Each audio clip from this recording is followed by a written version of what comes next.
Assalamualaikum warahmatullahi wabarakatuh. Om Swastiastu, Namo Buddhaya, salam kebajikan. Ya, baik Bapak Ibu guru hebat sekalian, pada kesempatan ini saya ingin berbagi sedikit berkaitan dengan apa itu transformasi digital pendidikan. Kalau kita melihat transformasi digital pendidikan dibagi menjadi 3, yaitu perencanaan, pelaksanaan, dan asesmen. Baik, kita mulai bahas satu persatu. Mulai dari kita pemanfaatan digital dalam pembelajaran dengan tagline-nya adalah merangkai inovasi untuk pendidikan SMK yang bermutu, relevan, dan inklusif bagi semua. Nah, Bapak Ibu, mengapa transformasi digital itu penting? Revolusi industri 4.0 dan society 5.0 menuntut adaptasi.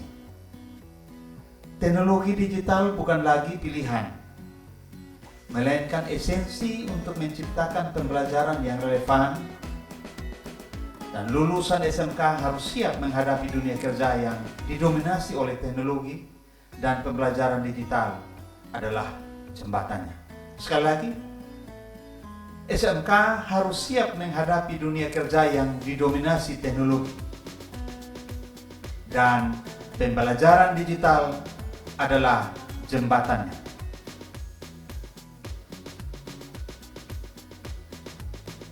Fakta di lapangan, Bapak Ibu, hasil penelitian dari berbagai sumber, bahwa 75% Indonesia saat ini, 75% industri di Indonesia saat ini membutuhkan literasi digital tingkat lanjut. Selanjutnya, dalam pemanfaatan digital pembelajaran ini sudah membuktikan bahwa peningkatan keterlibatan siswa dengan pembelajaran interaktif ini terjadi peningkatan 3 kali lipat, Bapak Ibu. Dan fakta juga, Bapak Ibu, bahwa 90% guru merasa terbantu dengan adanya asesmen otomatis. Saya sendiri mengalaminya itu, bahwa dengan kita memanfaatkan platform digital seperti Quizzes dan lain-lain, itu sangat membantu kita, karena kita tidak lagi mengerjakannya secara manual. Penilaian sudah otomatis. Nah, itu Bapak Ibu fakta yang ada. Nah, kita masuk pada perencanaan. Dalam transformasi digital pendidikan ini ada bagian perencanaan. Nah, perencanaan pembelajaran itu seperti apa, Bapak Ibu? Membangun fondasi yang kokoh untuk pengalaman belajar digital yang sistematis, efektif, dan mendukung pembelajaran mendalam atau deep learning. Ada 2 hal dalam perencanaan pembelajaran ini. Yang pertama, kita memanage pembelajaran digital dan juga pemanfaatan AI dalam perencanaan. Yang pertama adalah manajemen pembelajaran berbasis project learning atau project based learning digital, yaitu mengimplementasikan pembelajaran berbasis project secara efektif dengan dukungan alat digital untuk kolaborasi, manajemen tugas, dan presentasi hasil. Kita bisa lihat dalam grafiknya dibagi menjadi beberapa bagian, ya. Yang pertama itu adalah warna biru, ini adalah kolaborasi digital dengan menggunakan Google Docs. Dan warna kuning ini adalah manajemen proyek. Ini kita bisa menggunakan aplikasi atau penggunaan alat digital Trello. Ini 25%. Kita bisa bagi untuk yang warna biru muda ini adalah desain visual. Bisa juga menggunakan Canva dan lain-lain, Bapak Ibu. Sedangkan yang warna biru muda ini adalah presentasi slide PowerPoint, itu 25%. Nah, ini kolaborasi dalam pembelajaran berbasis proyek digital, Bapak Ibu.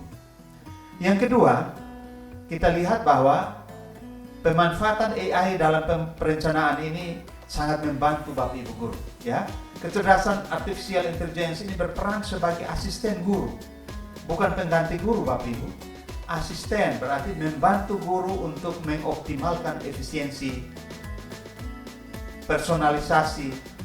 Apa itu personalisasi, Bapak Ibu? Personalisasi adalah bagaimana kita mempersiapkan perencanaan pembelajaran sesuai dengan kebutuhan peserta didik.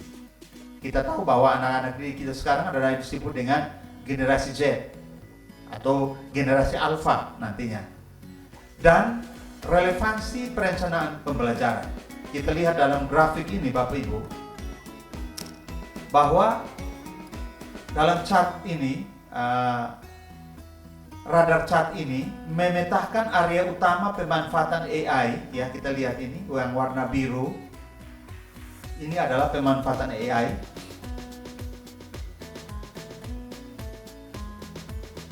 Jadi chart ini memetakan area utama pemanfaatan AI dalam perencanaan. Terlihat bahwa AI paling dominan dalam membantu pembuatan kerangka RTP dan mencari ide inovatif. Sementara personalisasi jalur belajar menjadi area pengembangan selanjutnya. Jadi personalisasi belajar itu merupakan pengembangan dari AI itu sendiri. Jadi Bapak Ibu, dalam perencanaan kita akan dibantu dengan AI. Nanti kita akan praktek, Bapak Ibu. Saya akan membantu memfasilitasi Bapak Ibu untuk bisa kita mencoba bagaimana melakukan perencanaan menggunakan AI. Nah, dalam grafik yang pertama tadi ini Bapak Ibu, yaitu manajemen pembelajaran berbasis proyek ini, ya, proyek digital ini menunjukkan sebaran penggunaan berbagai alat digital dalam mendukung pembelajaran berbasis proyek. Kolaborasi dan desain visual menjadi pilar utama, menunjukkan pentingnya platform yang mendukung kerja tim dan kreativitas.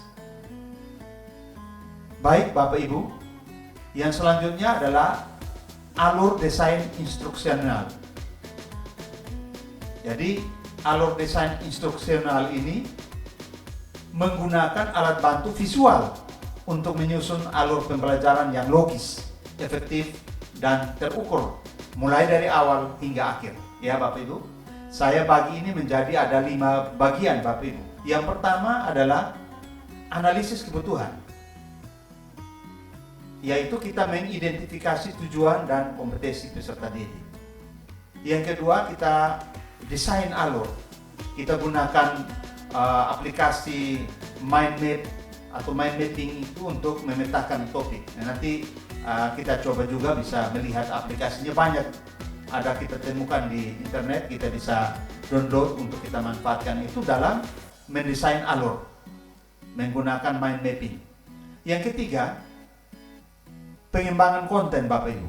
Nah, pengembangan konten ini yang merupakan core dari BIMTEK kita kali ini, yaitu membuat materi visual dan interaktif. Nanti saya mengajak Bapak Ibu kita sama-sama berbagi bagaimana membuat video pembelajaran interaktif bagi peserta didik sesuai dengan kebutuhan peserta didik. Kemudian kita akan kolaborasi dengan assessment menggunakan quizzes. Jadi pembuatan video pembelajaran ini nanti kita akan praktek Bapak Ibu. Yang keempat adalah implementasi. Nah, implementasi ini kita bisa menggunakan berbagai platform yang sudah disediakan oleh Kementerian Pendidikan dan Kebudayaan. Ini adalah yang gratis ada ini adalah LMS Google Classroom Bapak Ibu. Dan juga fasilitasi belajar. Ada rumah belajar ya. Ya, nanti saya bagi materi. Yang kelima Bapak Ibu adalah evaluasi. Nah, evaluasi ini kita lakukan asesmen formatif dan sumatif. Ini pun dibagi dalam 3 bagian asesmen, yaitu asesmen awal, asesmen proses, dan asesmen pasca proses.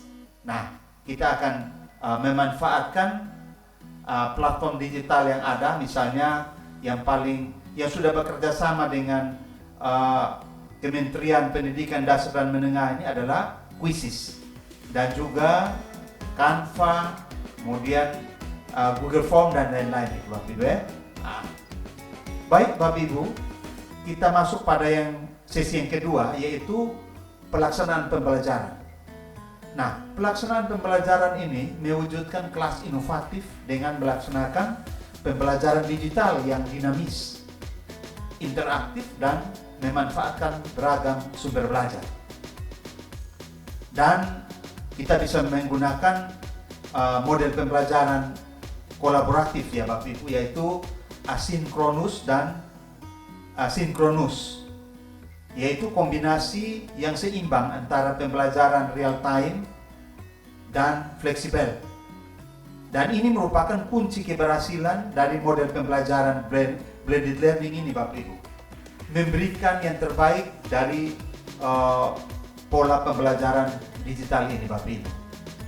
Dan saya membagi ini menjadi dua bagian, yaitu asinkronus ini kita bagi menjadi 30-70.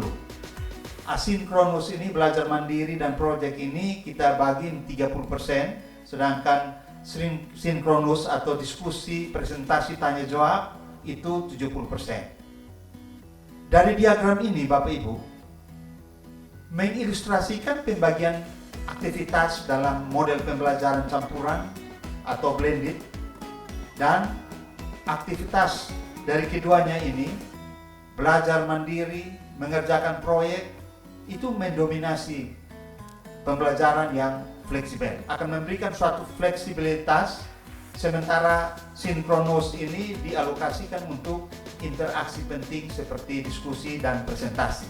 Nah, ini nanti kita bagi dua Bapak Ibu sehingga lebih efektif dalam perencanaan ini. Jadi model pembelajaran ini tidak serta-merta kita lakukan sesuka apa yang kita lakukan, tapi kita harus rencanakan itu secara baik. Yang berikut Bapak Ibu, saya membuat alur kolaborasi daring Bapak Ibu. Nah, kolaborasi daring ini bukan sekedar kerja kelompok online atau kita kirim materi di WA, tetapi sebuah proses terstruktur Bapak Ibu yang membangun keterampilan komunikasi dan kerjasama tim. Ya, saya ada buat alurnya di sini. Yang pertama, kita memanfaatkan Jamboard yang ada di Google itu Bapak Ibu untuk brainstorming. Kemudian selanjutnya kita masuk pada penyusunan konsep, itu kita bisa gunakan Google Doc. Selanjutnya pengerjaan proyek kita bisa menggunakan Canva dan lain-lain, ada Figma. Selanjutnya presentasi hasil, itu anak-anak bisa menggunakan Google Slide ataupun PowerPoint. Ya, ini alur proses kolaborasi daring. Karena ini kita menggunakan daring Bapak Ibu, berarti kita memanfaatkan akun belajar yang telah diberikan oleh kementerian, yaitu bisa pakai Jamboard, Google Doc, Canva, dan Google Slide. Nah, bagian alur ini Bapak Ibu menunjukkan tahapan ideal dalam sebuah proyek kolaborasi daring, mulai dari penggalian ide hingga presentasi. Setiap tahap didukung oleh alat digital yang sesuai. Kita harus pastikan bahwa proses ini berjalan secara lancar dan efisien. Jadi Bapak Ibu, pemanfaatan platform digital ini tidak serta-merta kita pakai sesuka hati, tapi kita harus rencanakan itu secara baik sehingga bisa berdampak bagi peserta didik.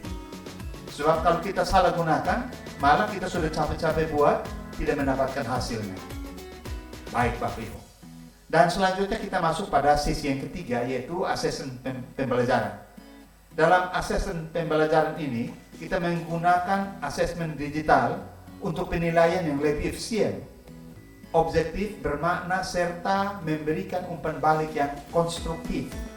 Ya Bapak Ibu, kita bisa menggunakan aplikasi misalnya Google Quizizz ya Bapak Ibu. Quizizz ini sudah ada kemajuan yang pesat, pengembangan dalam menganalisis sehingga bisa menjawab kebutuhan asesmen pembelajaran kita, Bapak Ibu. Nah, kita bagi dalam dua bagian di sini, Bapak Ibu, yaitu efektivitas jenis asesmen digital dan analisis SWOT pemanfaatan digital. Ini kita harus memahaminya dengan baik agar kita analisis pemanfaatan teknologi ini agar bisa berdampak positif bagi peserta didik sesuai dengan apa yang kita rencanakan. Nah, untuk efektivitas jenis asesmen digital, berbagai jenis asesmen digital ini memiliki tujuan dan dampak yang berbeda, Bapak Ibu. Memilih alat yang tepat akan memaksimalkan efektivitas penilaian.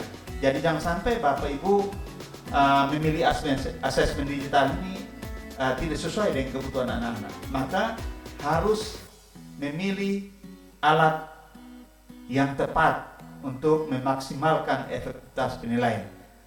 Kalau manual, Bapak Ibu, kita sudah capek-capek menyusun soal 2-3 hari susun, tetapi hasilnya ketika kita bagi ke peserta didik kita tidak mendapatkan hasil. Karena apa? Ketika kita bagi, kita tidak bisa mengawas dengan baik, orang lain yang mengawas, dan anak-anak tidak ada yang nyontek dan lain-lain. Maka memboros waktu, tenaga, dan pikiran, hasilnya tidak ada. Tapi dengan kita memanfaatkan konten digital ini atau asesmen digital ini, maka kita akan mendapatkan hasil yang maksimal.